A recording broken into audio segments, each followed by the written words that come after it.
شدت سے مانگ رہے ہو لیکن لگتا ہے قبول نہیں ہو رہی، تو یقین کرو قبول ہو چکی ہے۔ اللہ بس تمہیں بہترین وقت پر دینا چاہتا ہے، بس تھوڑا صبر کرو۔ بے شک اللہ کی مدد قریب ہے، جلد ہی تمہارے غم خوشی میں بدلنے والے ہیں۔ ہو سکتا ہے تمہاری زندگی کا ایک پنہ وہ تمہاری چاہت سے بھرنا چاہتا ہو، اس لیے دعا کرتے رہو۔ دعا ہی تمہارا مقدر بدل سکتی ہے۔ دعا ہی تو ہے جو دو بچھڑے ہوئوں کو ملا سکتی ہے۔ دعا ہی تو ہے جو تمہارے غم کو خوشی میں بدل سکتی ہے۔ دعا ہی تو ہے جو تمہیں تمہاری منزل تک لے جا سکتی ہے۔ آج جو تمہیں تکلیف لگ رہی ہے، جانتے ہو وہ رب تمہیں بہت بڑی مشکل سے بچانے کے لیے اس راستے سے گزار رہا ہے۔ اللہ تو ہمارے لیے ہماری پہلی دعا کے بعد ہی اسباب بنانا شروع کر دیتا ہے۔ یہ تو ہم ہیں جو جلد مایوس ہو کر مانگنا ہی چھوڑ دیتے ہیں۔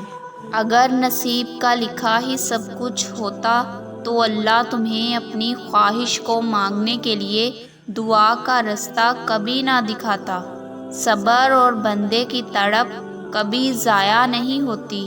دعائیں قبول ہونے میں جتنا وقت لیتی ہیں، وہ اتنا ہی زیادہ اجر اپنے ساتھ لے کر آتی ہیں۔ ہر مشکل کے حل کے لیے اللہ پر بھروسہ کافی ہوتا ہے۔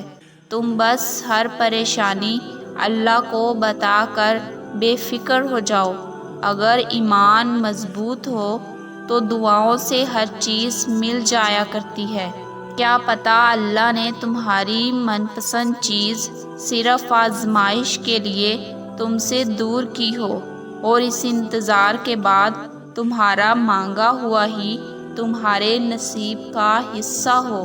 یہ دکھ اور اذیت تمہاری زندگی کا بہت عارضی سا حصہ ہیں۔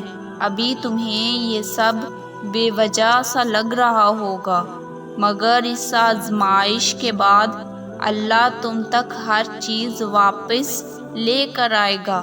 اس طویل صبر کے بعد جب تم اپنا اجر پاؤ گے تو وہ اجر اپنے اندر اتنا سکون رکھتا ہوگا کہ تم اپنے سفر کی تمام تکالیف بھول جاؤ گے۔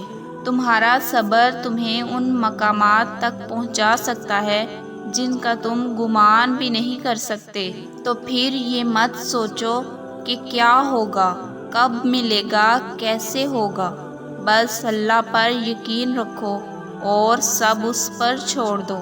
اس صبر کے بعد اللہ تمہیں تمہاری ہر چاہت سے نواز دے گا، اور اس سے بڑھ کر تمہیں عطا کیا جائے گا جو تم نے مانگ رکھا ہے۔ تمہارے دل میں کسی چیز کے لیے دعا کا خیال آنا اور تمہارے ہاتھوں کا دعا میں اٹھنا ہی اس بات کی نشانی ہے کہ اللہ تمہیں نوازنا چاہتا ہے۔ اللہ پر یقین رکھو، وہ پھر تمہاری من پسند چیز تم تک لائے گا مقررہ وقت پر، اور تم حیران رہ جاؤ گے۔